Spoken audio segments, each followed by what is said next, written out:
Yo, can you hear me? Problem, I got you, man. What's going on, man? What's happening, bro? Good morning. Good morning. Good morning. I need to turn my camera on. Let me see here. No rush, bro. Appreciate you making the time, man. Sure. The Eastern Standard Time specifically. I mean, you got to be kidding me with that, right? Unbelievable. Yeah. That's when we chatted yesterday. I thought we was in Pacific Standard. And then I looked this morning when I seen the DM.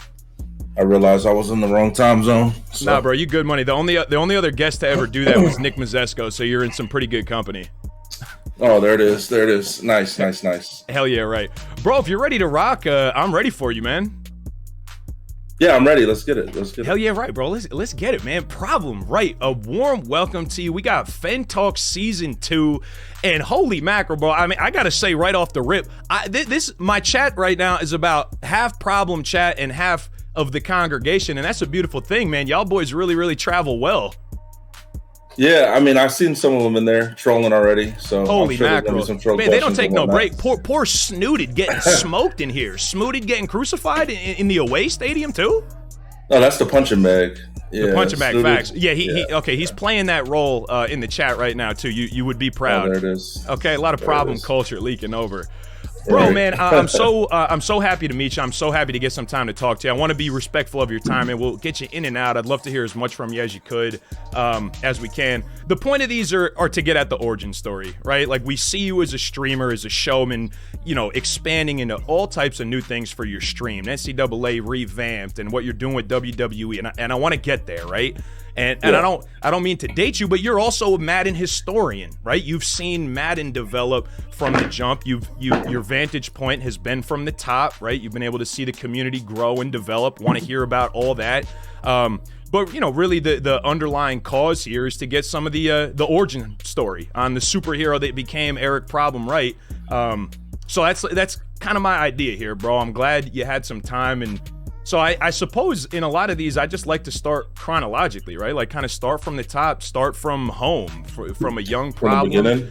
What was home like, bro? Were you a gamer from early? Like, what was home life like? Where'd you grow up?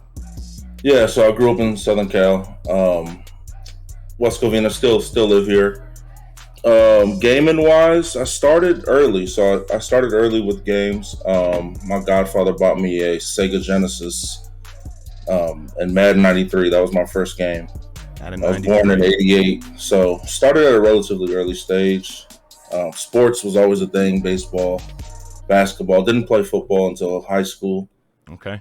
As far as like tackle football, played flag and in our neighborhood and stuff, we played tackle, two-hand touch and stuff like that. But as far as organized football, really wasn't until high school. Played 1 year.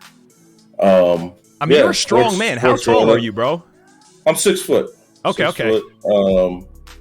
Yeah, basketball is probably I would say my best sport, like growing up.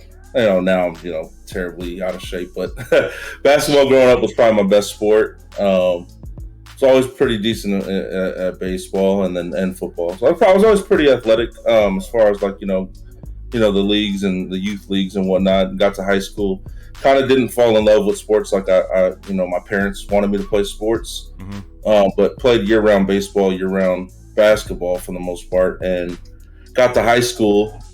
Really didn't want to do the sports thing. Played a couple seasons, and then my junior season, I actually faked an injury to get off the team.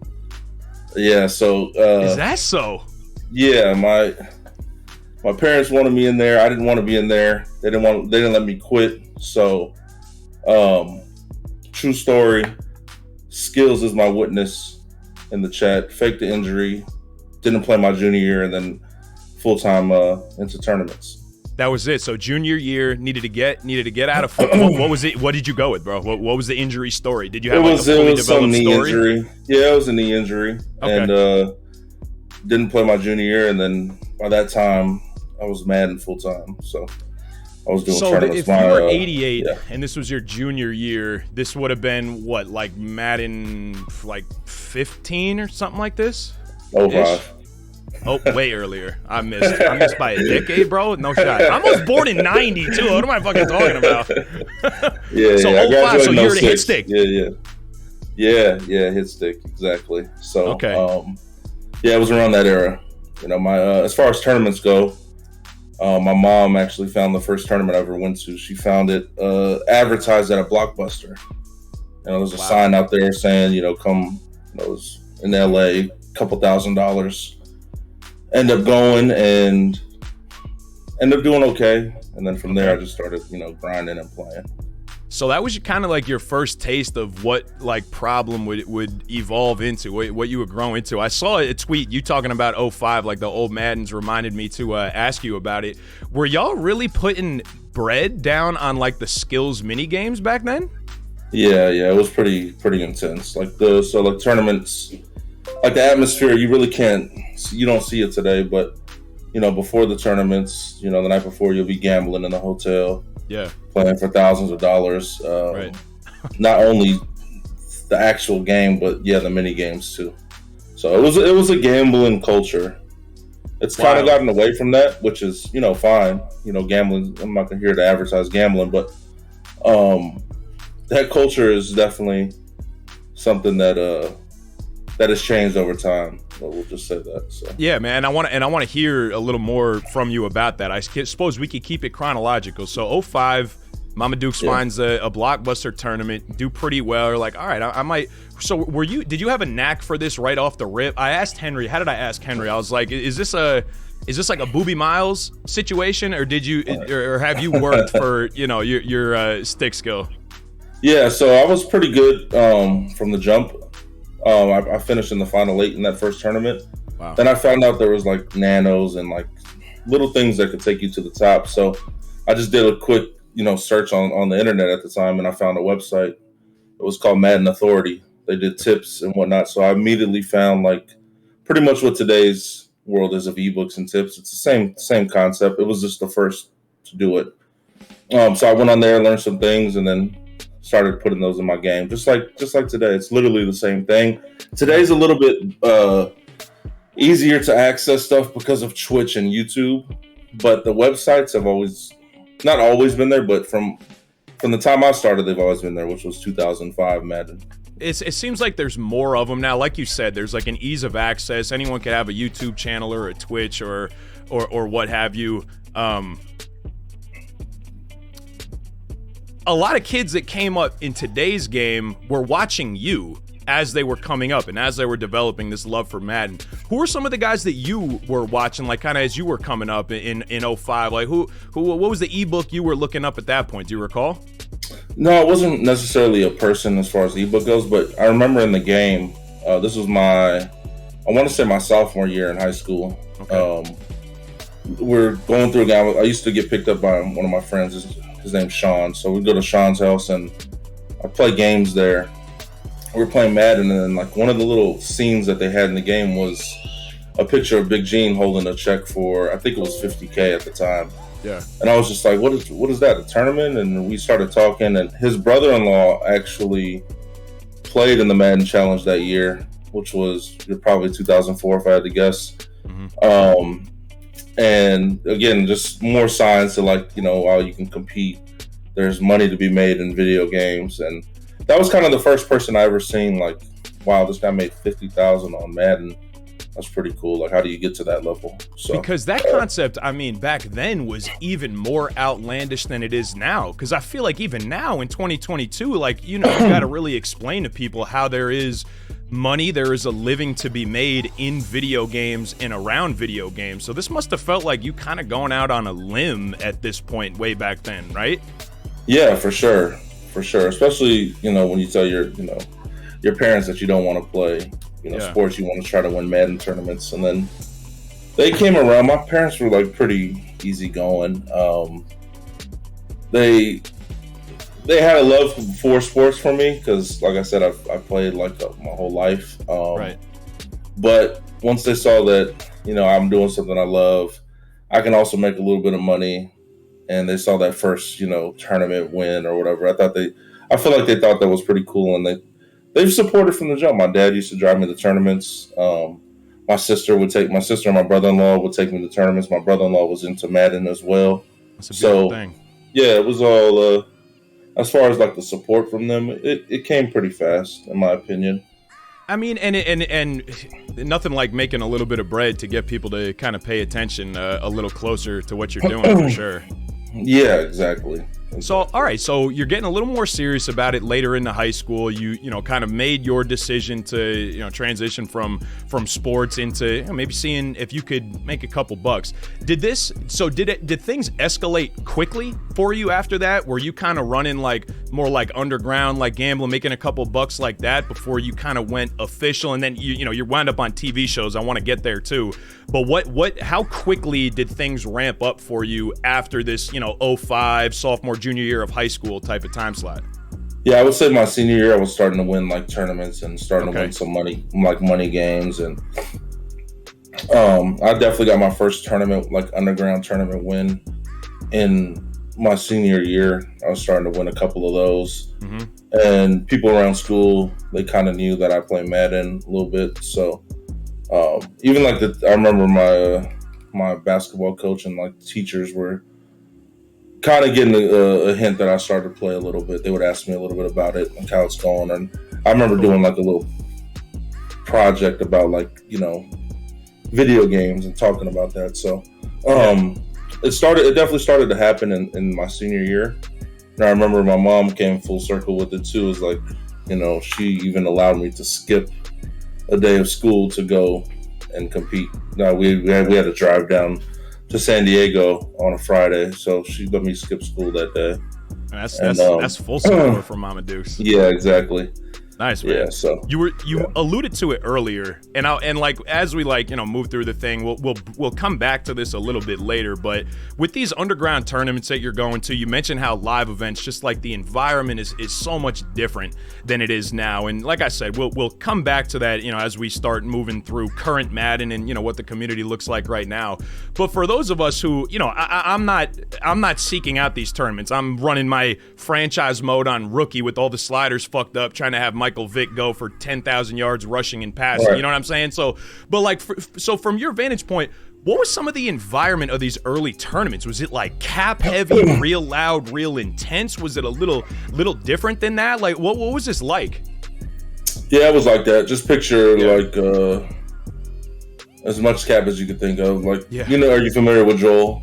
Yep. Just picture just 50 Joels in a room, grown Joels in a room. Shout to Joel. Anywhere from the age of 21 to 35 in the room, screaming and yelling, and it was fun. It was fun, man, and it was always Madden. I never had any instances, or even known any instances where it got even, taken further past Madden. It was cap at the end of the day, and we would gamble and play games, have fun.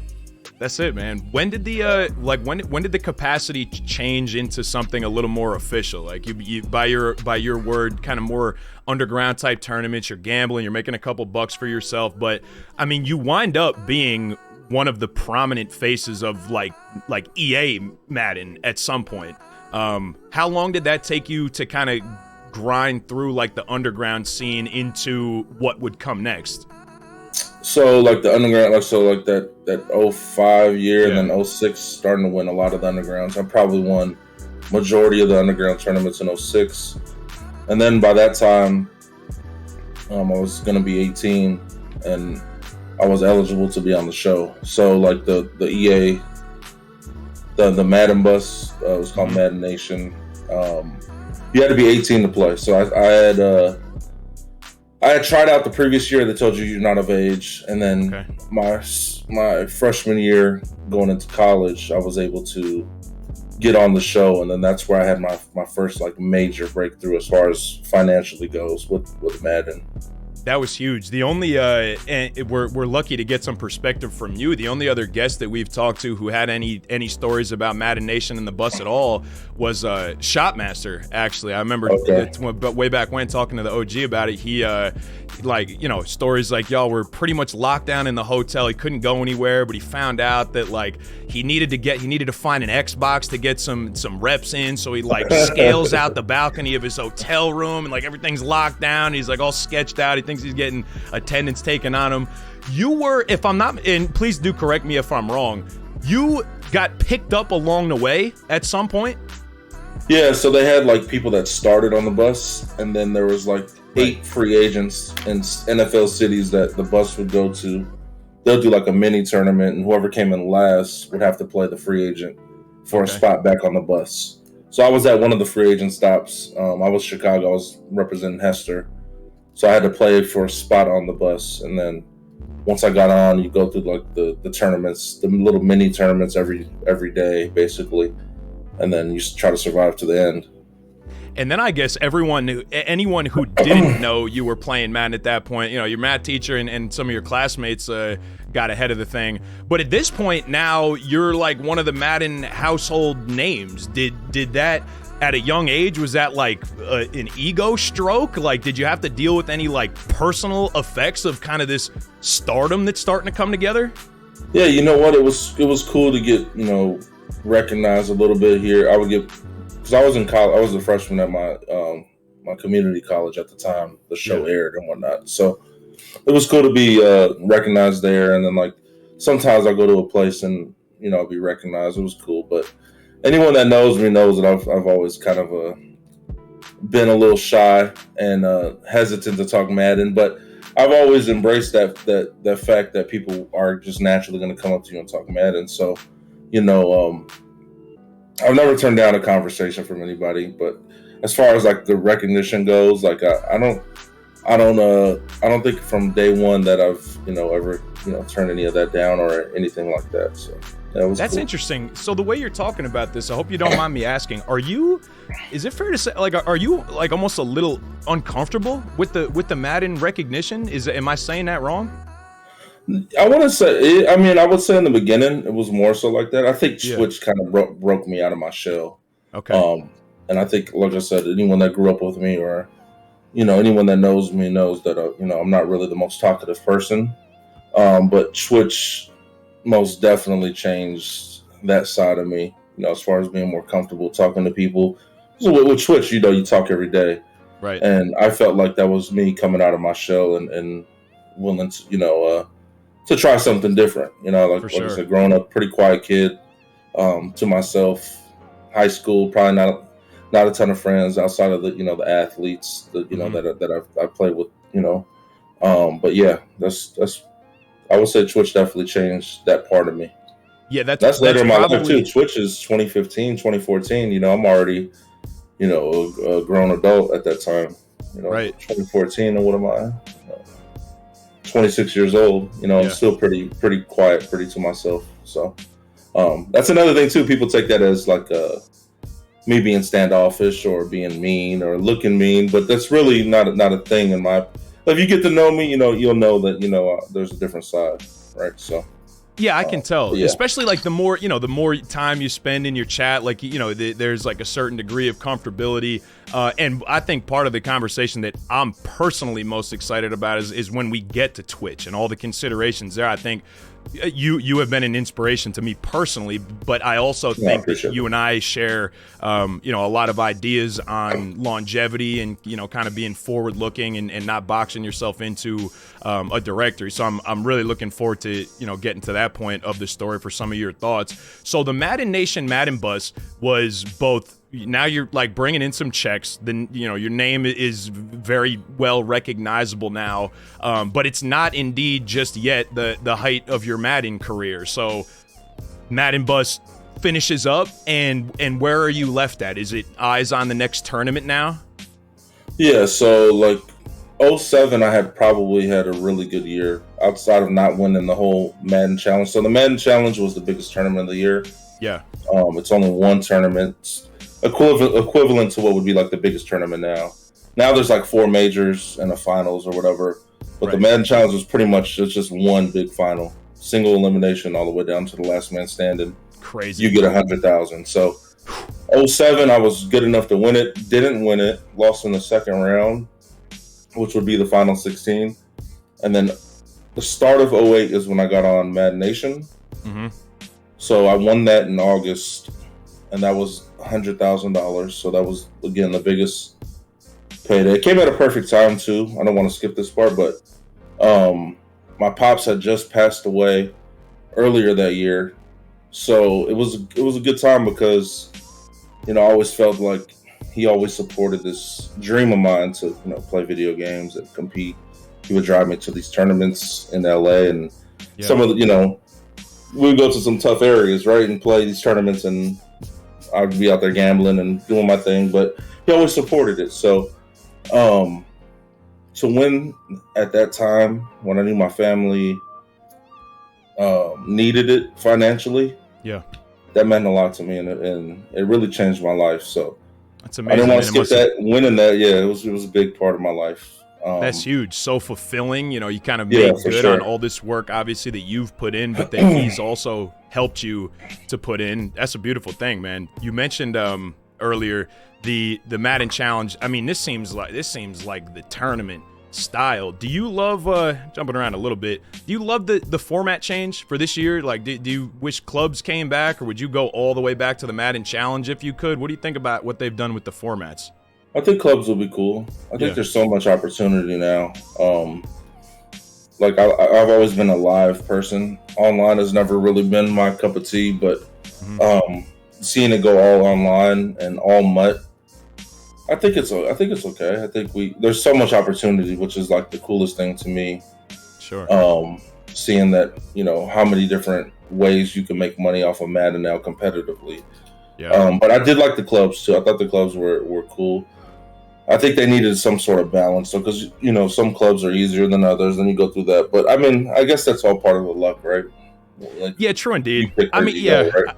I like the idea of like kind of representing a team, but like you said, I mean, just from the outside looking in, it seemed like some clubs, like pros, were calling it free. So like you guys got, guys were playing for teams that they didn't support. They lived nowhere near just because they had like an easier road to the show.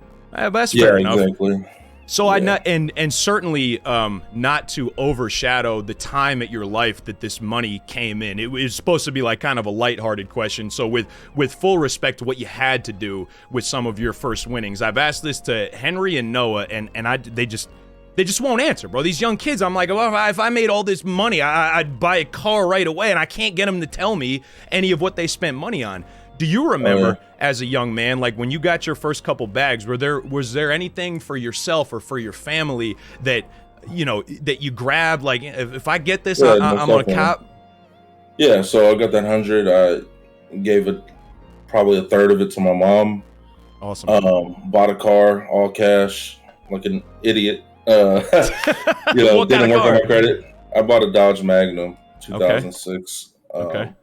It had the doors that go up, the big rims, the whole thing. I thought it was the coolest shit ever, but I bought that. It was like 26,000, and then probably went straight to the casino, gambled off at least 10,000 there.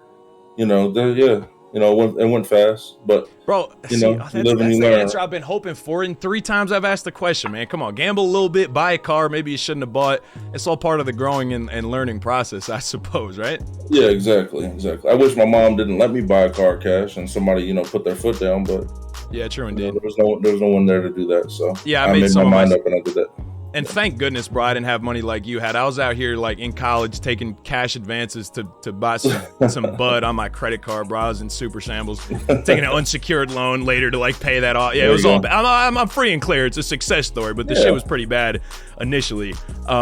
Speaking of guidance, just to take a brief aside, man, you're a father. You're a father. The kids are all over the stream, super well involved with your community and the things that you're doing. You seem just so engaged. It's another part of your personality that I really admire. How did having a family, starting a family, change kind of problem from the Dodge Magnum buying, gambling young prob to really the entrepreneur and businessman that we see today? That must have been a big change in your life. I think that, and getting married, changes everything. Sure. So like when I'm in the Madden Nation stage in high school, I'm playing Madden more than ever. No responsibilities. No, I'm not paying no bills.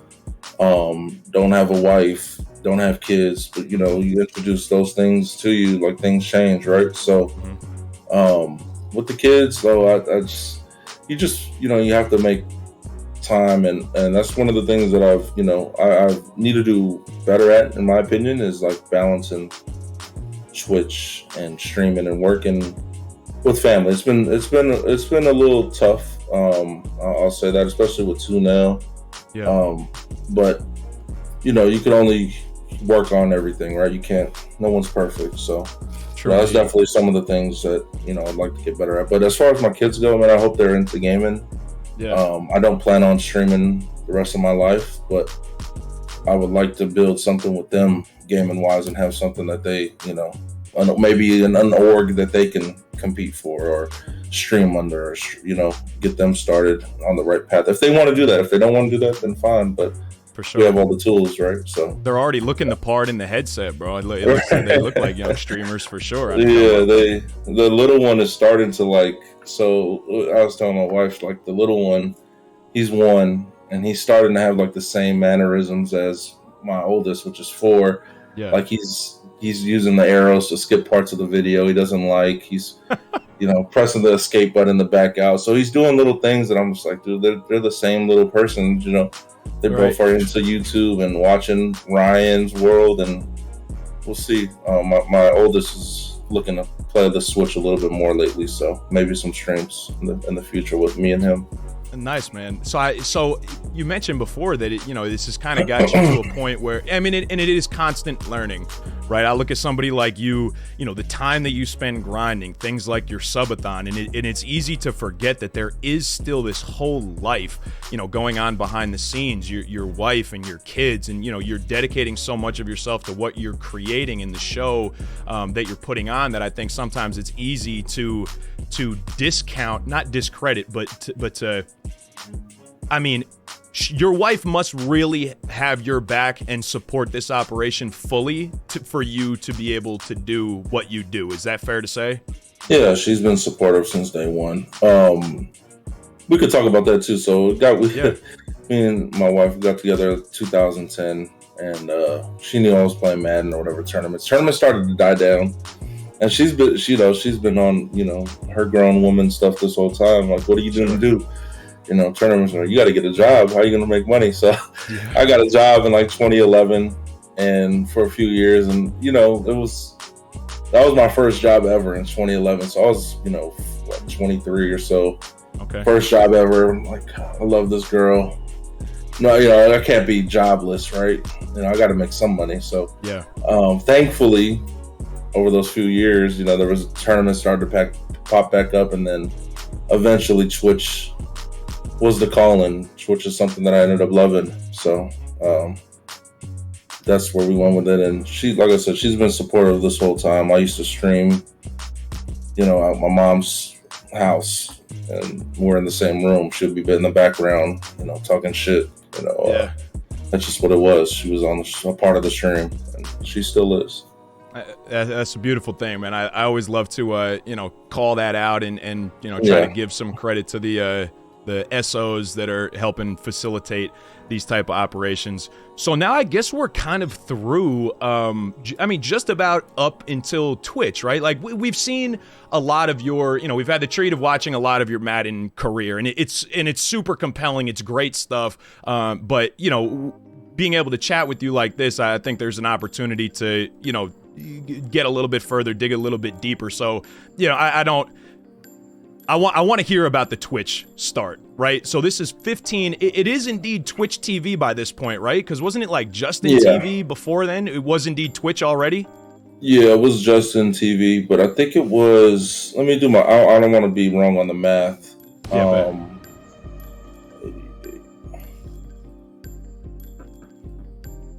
so it was like 2014, I want to say, is when I first got on there. Okay.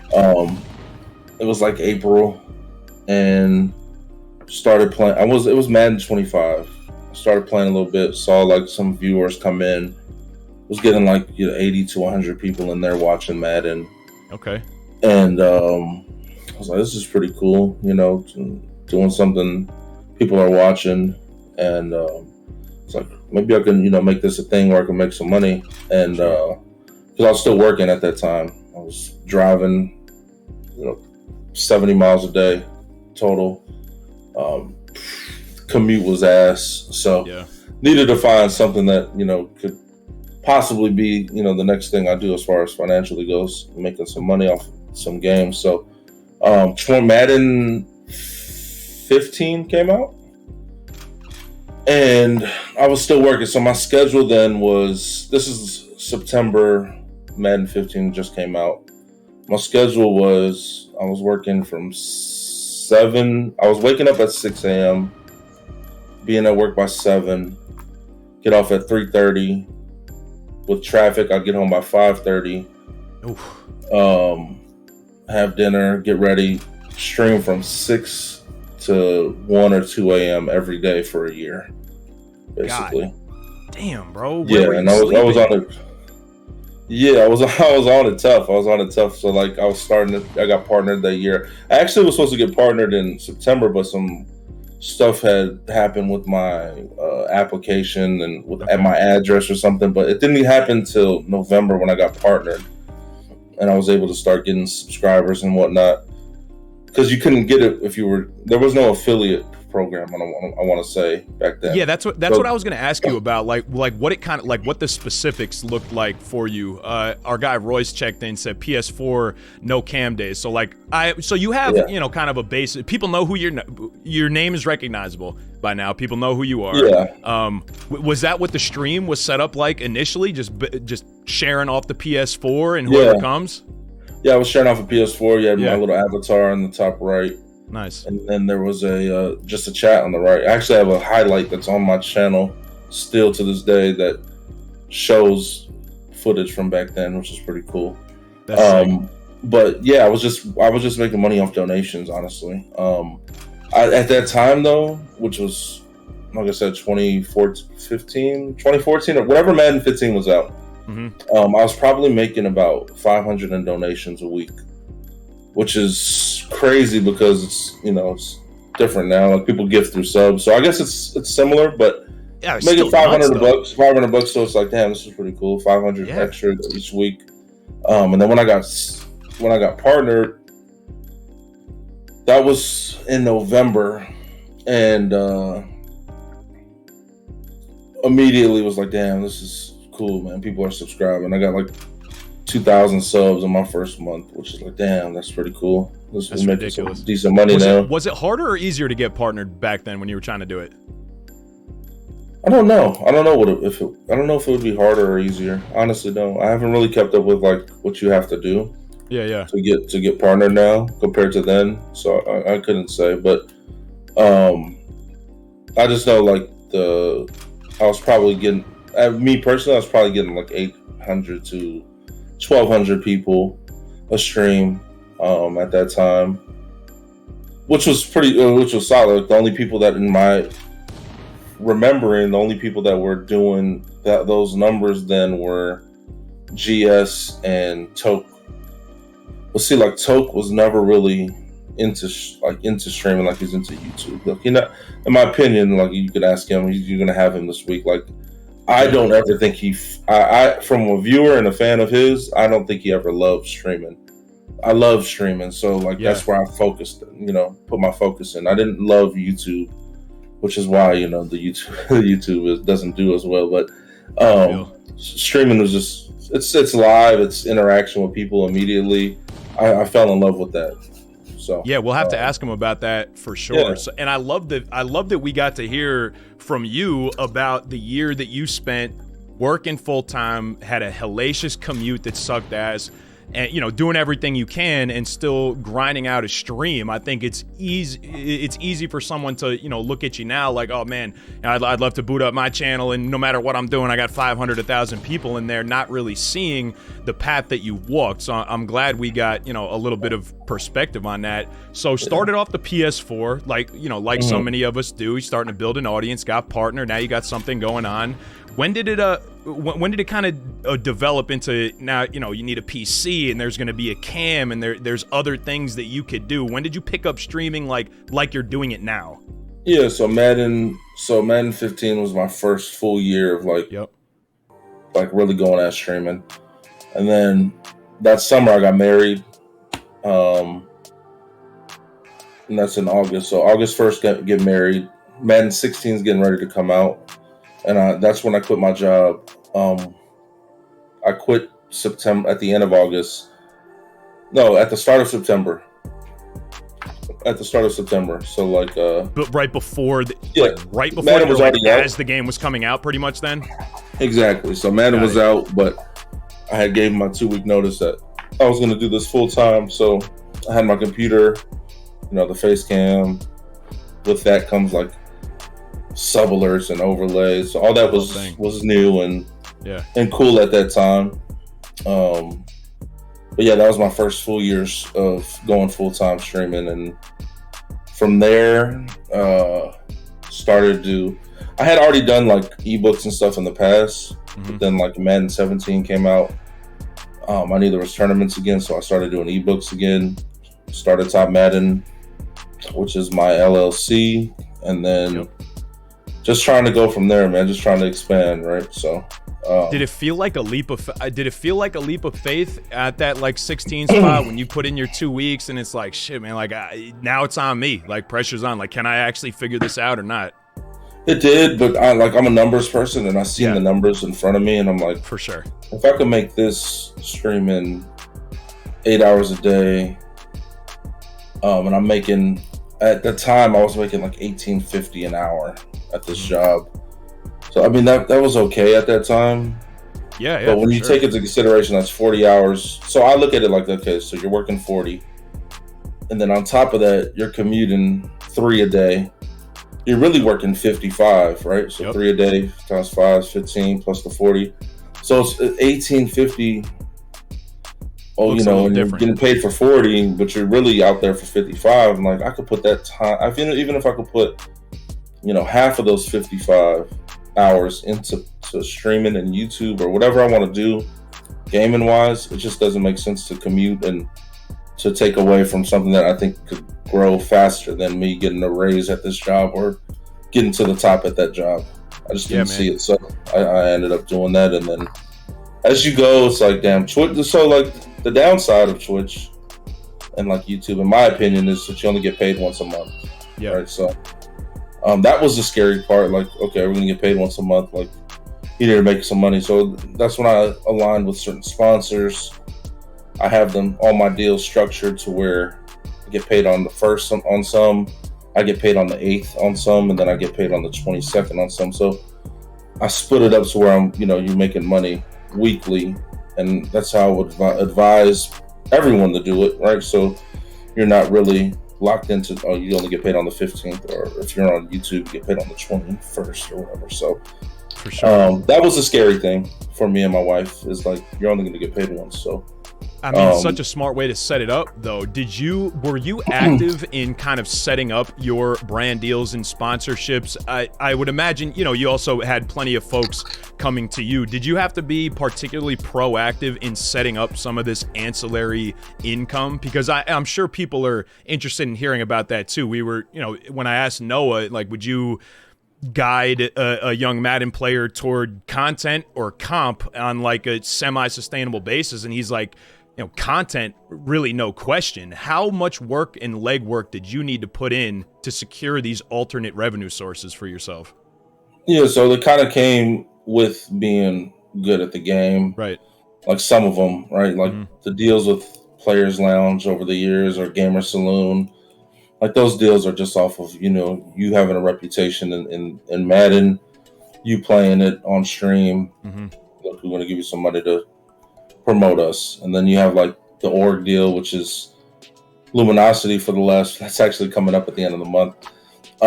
Like that deal is, play under our brand, stream under our brand, and, we'll pay you money. So in the beginning, I was reviewing all the contracts, but now I have a management team that does that now. They do a great job.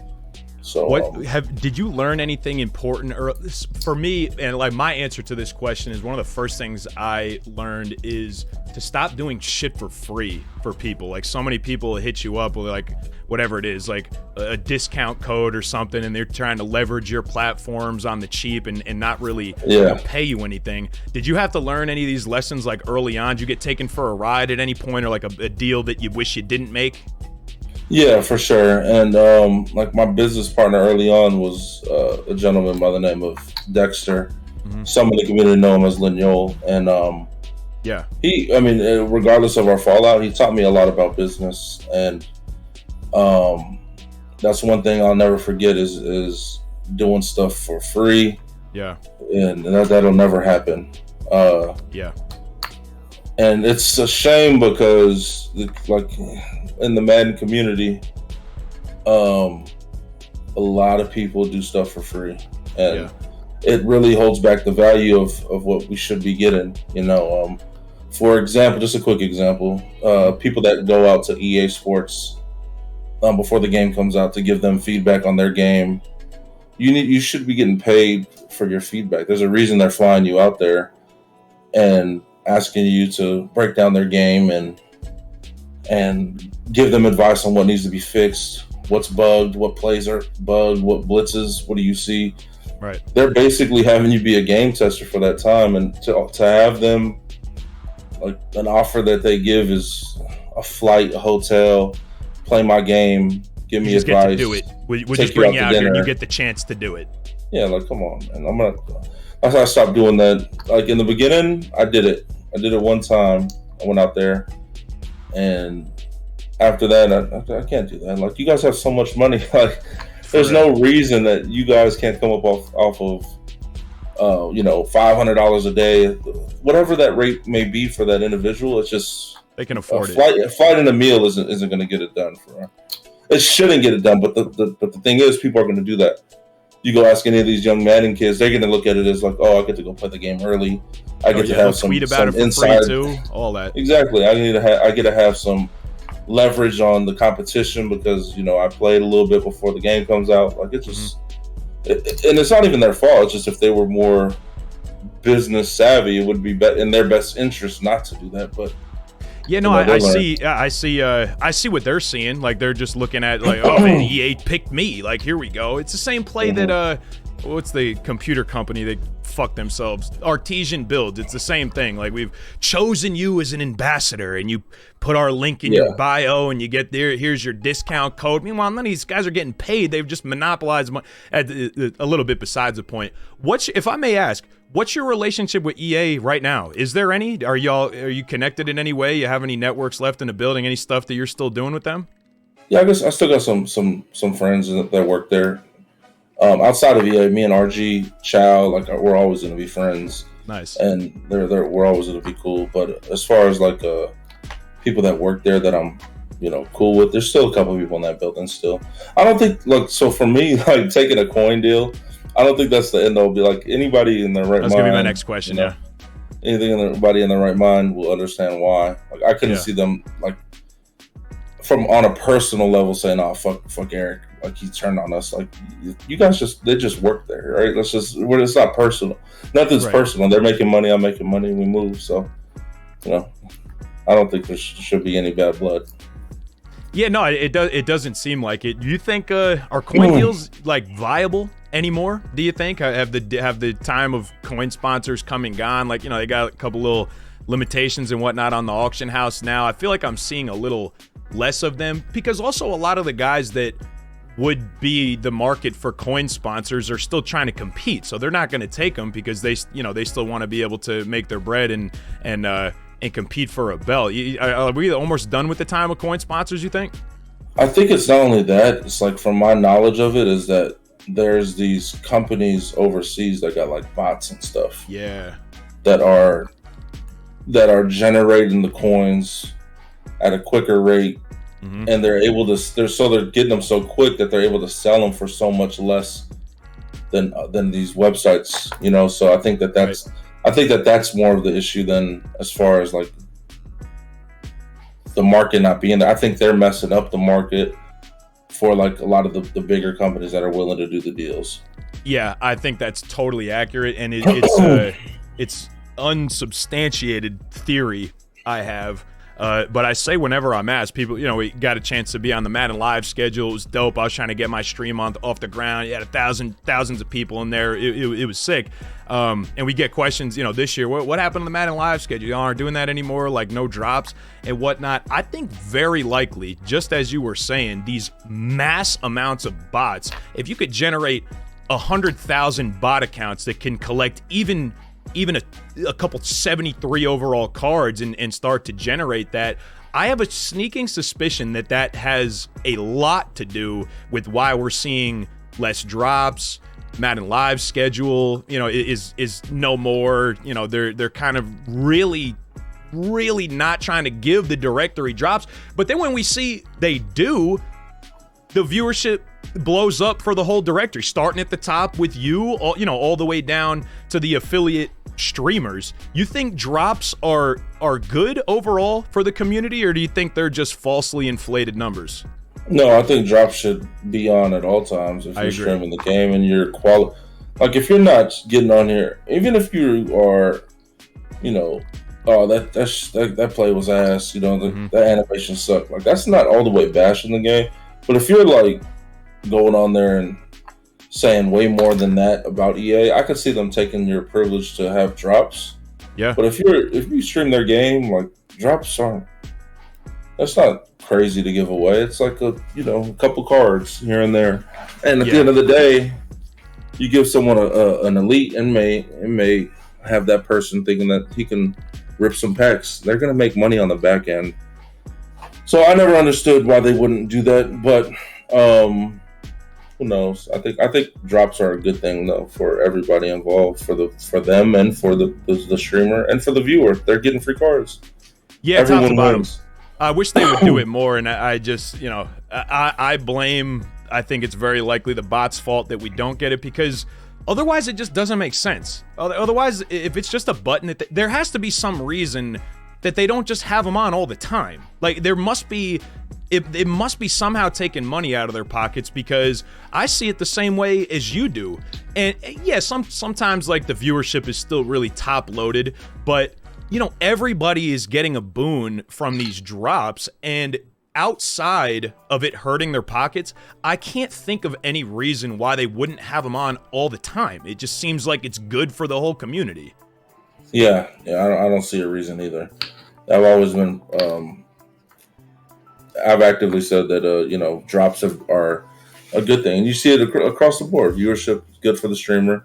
It's good for the company. Mm-hmm. They're higher in the browse on Twitch. Like it's good all the way around. And like you said, we know what's in those packs. It's not like you're giving away limiteds in every pack. Like it's likely you're going to get a silver or two silvers. Like have fun in the exchange sets, I suppose. Yeah, so we've seen now problem, like especially lately, and this is the kind of the part of your input that I personally, like I said, am most excited to hear about, because I think we think a lot of the same things. You're just a little further along, is all. We've seen you make a shift into like really being a little bit more deliberate about streaming other things, right? Whether it's Revamped or now WWE. And I got a little bit of your input when I threw out the tweet when I was just asking streamers in general. Would you rather have 250 on your home base game, or 60 people that'll sit with you just looking at the camera? And you felt the way I did, that I think I would rather take the 60 people.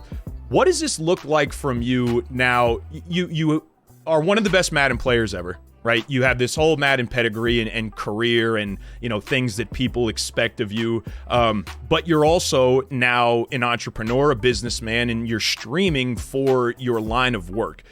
Was it just you wanting to play something else, or were there some more detailed and in-depth considerations when you did really deliberately decide that I'm going to do some other things on stream here as well? What led you to that conclusion that this is something that you should try?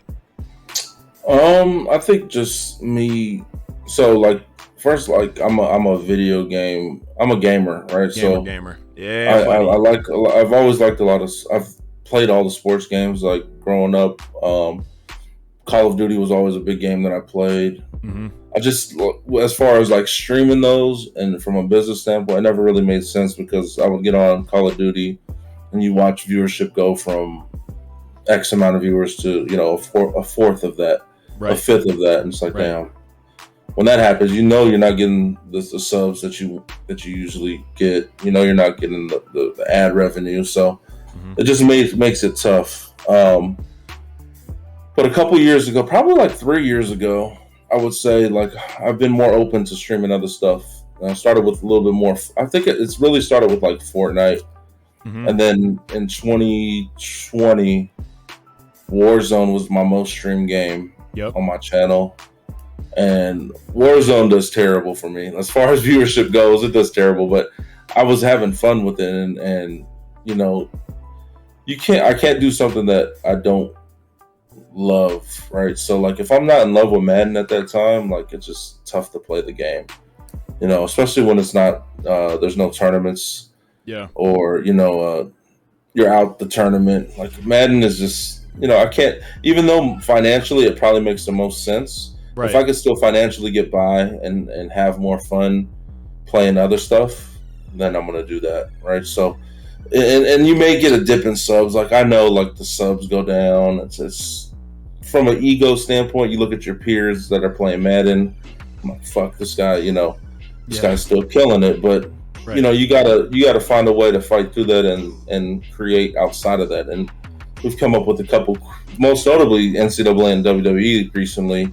Was amazing. Have been pretty cool things for the stream, and they've enjoyed it, and it's kind of set up something for NCAA when it drops next year, and then WWE going forward. I think that's just been a cool little thing for us. So yeah, man, these like ancillary ways to make a couple bucks, and it's not even, I try to address the elephant in the room in my streams frequently. Like this is what's happening with my NCAA draft. I'm trying to earn a little bit of support for the channel, so in contested positions we're going to go to a bid, and just kind of confronting that head on. Like I'm not asking for anything for free, right? I'm going to put on a show about it. There will be the you're paying for content in a way, but I'm also, open and available about the fact that, like, right now, for as long as who knows if it's sustainable. I'm making this shit up as I go, to be totally honest with you. But for right now, this is what I'm doing to keep the rent paid, to keep the internet alive, to keep the lights on, and,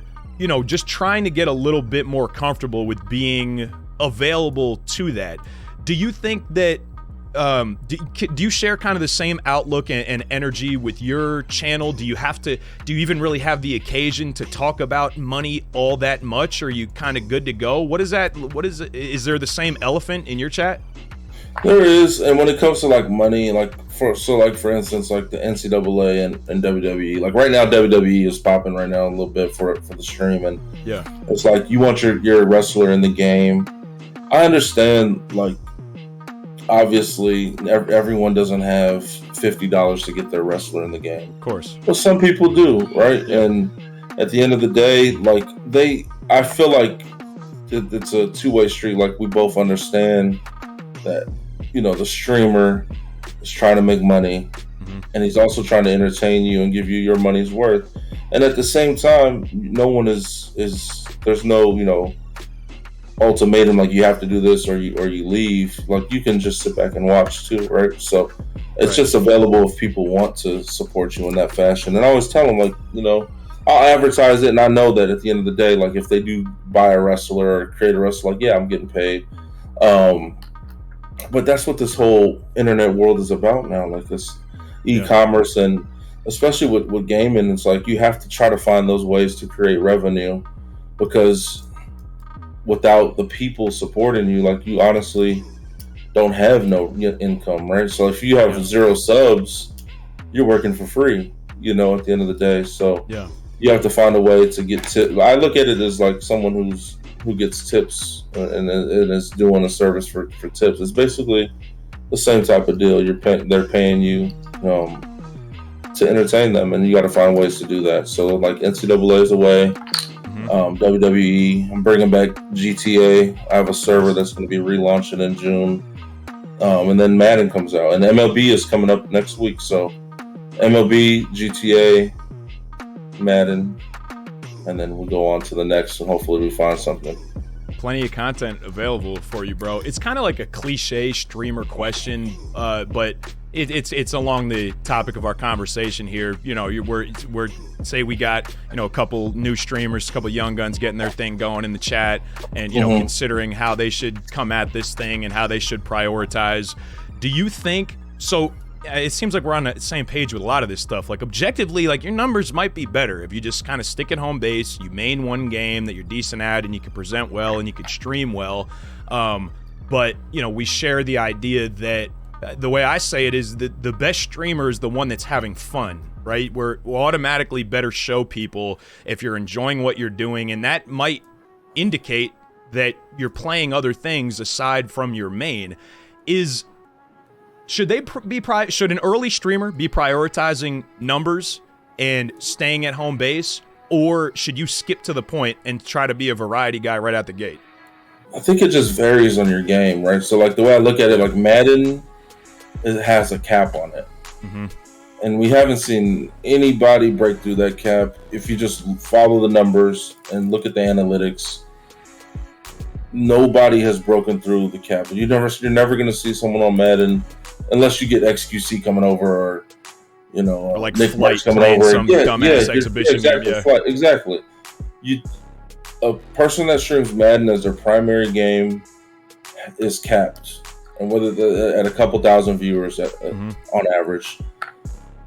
Now, Fortnite or Call of Duty or Apex, like that cap is higher. So if that's your main game, you can stick at that, in my opinion, and try to because you're not capped. But once you feel like you've got capped, and I feel like I've been capped in Madden. Yeah, I feel like that's the reason why I want to branch off into other games and venture out to other stuff, because why not try to grow and bring in people from those other games when Madden season's around, maybe get a few more subs from Madden.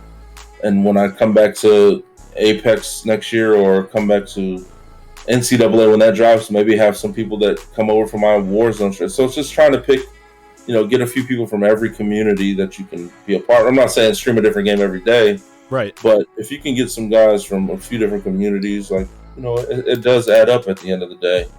And I mean, why not try? Like the nature of American football is always going to be limited in that it's a domestic game. Like we might have some fans from the UK, but other than that, you're limited to America. You're limited to, as far as Twitch viewership goes, probably 95% demographic of males. You are boxed in a lot of ways. And, for my considerations at a relatively early, I'm about to come up on 2 years since my just very first affiliate stream ever. If I'm even, trying to plan for the moderate or long term, I got to consider what type of box I'm growing into. You know what I mean? Exactly. Like at what point is my head going to hit the ceiling and I'm going to wish I had put some more time into other things? And, you mentioned it before. It's certainly tough for the ego to, kind of take a step back from all these, empirical numerical successes that you feel like you're having on Madden to, change things up a little bit, but I think it's still probably the longer play. Yeah, at the end of the day, it's just the numbers don't really matter outside of the ones that are the important ones. Like, are you making enough money to provide for your family? Facts. Are you happy at home? You know what I mean? Like, your kids happy, they have toys. Like, they have food every day. That's to me is what I want. I want my kids to be good, my wife to be good, and then I'll stream whatever. As long as they're good, I'm good. At the end of the day, that's all that matters. And then, like, as far as, like, again, back to the variety, like, inspiration for me is, like, some of the guys that I kind of grew up with on Twitch. Cash Nasty. Yep. He's done so much variety shit outside of NBA 2K now. It's crazy. He's in a whole different lane. Los is probably my favorite streamer. Yeah. And, Los, like the point he got to where he could pop up a stream and do anything on stream and have over 5,000 people watch him is just crazy. And it just goes back to the content, right? Like, so he's just able to create content with his chat, and they love that, man. I mean, if the content is there, they're gonna watch, and you just gotta find whatever that is. And like, you're doing a good job too, man. Like, thanks, you wouldn't have all these names come on if you weren't. So, I mean, and you guys helped me, further the same thing. I feel really proud of, the base of guys and that, agreed to meet with me at first. And then you build on that. So I could come to somebody like you and be like, yo, Throne and W and Zerk and all these guys, like they popped on. Like, what do you think about it? And to your credit, and to the credit of really everyone I've talked to so far, like I haven't been Hollywooded out not one time. Like everyone around us is so personable, generous with your time, interested in building a community around you, and I mean I really appreciate that. I think that's a big credit to you. And I want to be respectful of your time here, Prob. We're coming up on an hour. I got just a couple things. I got 10. I got to go at 11:20. Or perfect. 11 minutes from now, if we're good. Okay, bet. I got eyes on the clock. That'll be perfect timing for these last two things that I wanted to run by you.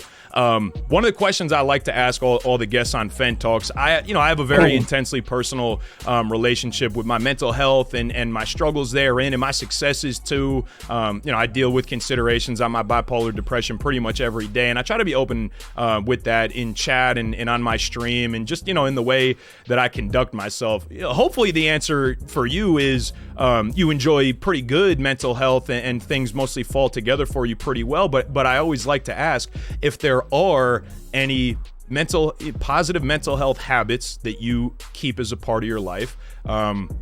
If you've had to kind of deal with and I'm sure we all do, just looks a little different, had to deal with and get through any kind of darker times on your own and how that plays into streaming, like the potential to catch an ego hit is there every day, right? A stream that you might not feel great about the numbers or your performance or whatnot. And like I said, hopefully the answer is that you enjoy some great mental health, but I'll kick it to you. How do you manage and stay up and stay on top of your mental health?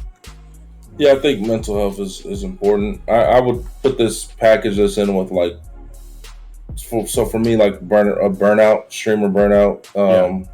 I think that's definitely a thing, and I've experienced it a few different times where I just wake up and don't feel like getting on that camera and talking and trying to act like my life is like the best life ever, but when I do feel like I'm not able to crack jokes or I'm a little bit too uptight, I'll take a day off or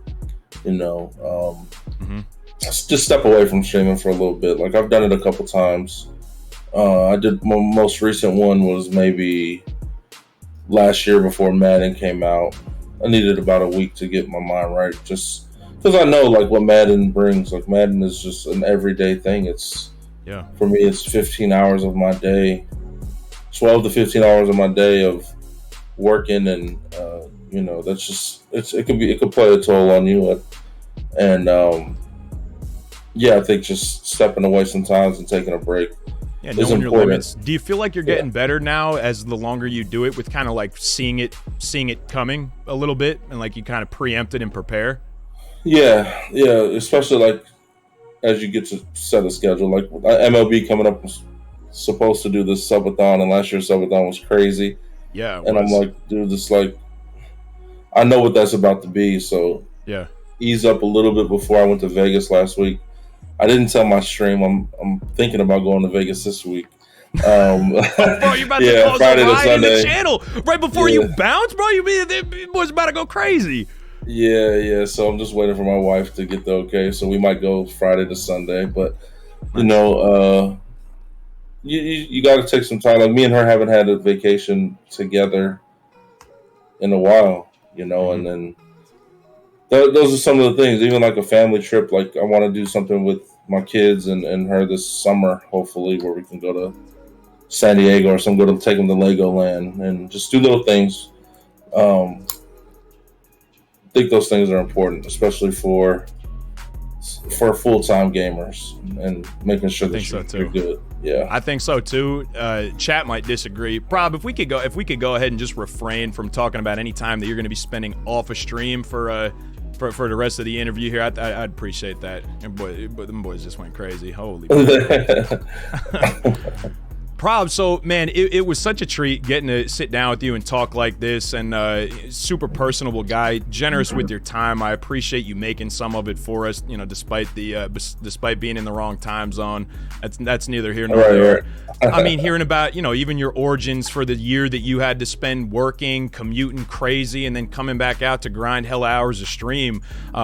It's stuff like that, man. It's stories like that is the the best case scenario in a conversation like this, and I really appreciate, you know, how open you've been about it. So we got MLB on the horizon. What else can we expect content-wise coming out of Problem? Where can we keep up with you? We're tapping into YouTube. I see, you know, a couple more posts. We'll get there. But where can we tap in with you? Yeah, so Twitch is going to be a big time for MLB. We're going to try to go hard with MLB on YouTube. And then, like I said, it's GTA, and then it's Madden, and then after Madden, you know, you try to find something. I like 2K this past year. Do you play? 2K, I have it on my system. Like, I don't know, but it seems like a grind. For me, it's like, how many games can you be ready to grind out? You know what I mean? MLB, MUT, you gotta do challenges and say all this shit. So it seemed grind heavy. Was it fun though? Yeah, it was grind heavy. So the person that grinded 2K with me pretty much quit. I'm not gonna say his name, but I do see him in your chat. Yeah, I mean, that game is cool. FIFA has robbed me the last couple years because I buy packs and then I stopped playing immediately. Like this year, dude, I probably spent $2,000 on packs day one and I didn't play one game. It's just no shot, prop, not like this, bro. Yeah, it's bad. Yeah, I have an issue. So yeah, we could write that off at the end of the year. But okay, some business knowledge here too. How to set up your LLC, some write-offs. Okay, stagger your sponsorship payments. Okay, if you're in a hot game, you could main it. Other than that, consider your ceiling. I mean, Prob, just absolutely dropping mental jewels all day today. There you go, man. There you go. So yeah, I think of all those things, I think definitely if you're gonna go full time, that staggering your deals is a big deal because you don't want to be stuck on the 15th and then all your money comes in and you're like, damn, what do I do on the first, second? This shit is scary, bro. I'm trying to make my subathon check stretch all year because it's already in my account. You know what I mean? Like, I don't know. Like, you know, channel cools down a little bit after. You get the dip. Whatever. You know, everyone needs kind of a little break from me after 41 days. But, yeah, I'm trying to make that stretch. I know I learned a lot from you here today, bro. I want to get you out on time for your for your 11:20 situation. Problem, man, thank you so much for making some time for us. I know that I'm just another internet stranger to you, another guy that loves Madden and you know, loves streaming, and you making an hour to come by my channel, bring everybody with you. This was dope. So many new follows. I think that's really indicative of how hard your community rides for you, and I'm glad to have met so many new people, and really was an honor to sit with you for a little bit here, Problem. It was an honor to be on here and share, you know, part of my story with you and your guys too. So thank you for having me, man. Absolute natural. You did a great job. Prob, man, we'll catch you soon. Thank you again for your time. Absolute natural. Eric Problem Wright signing off, man. Thank you, bro. Sounds good, man. Thank you. You have a good one, all right? You do the same, bro. Peace. All right, peace. Problem, bro.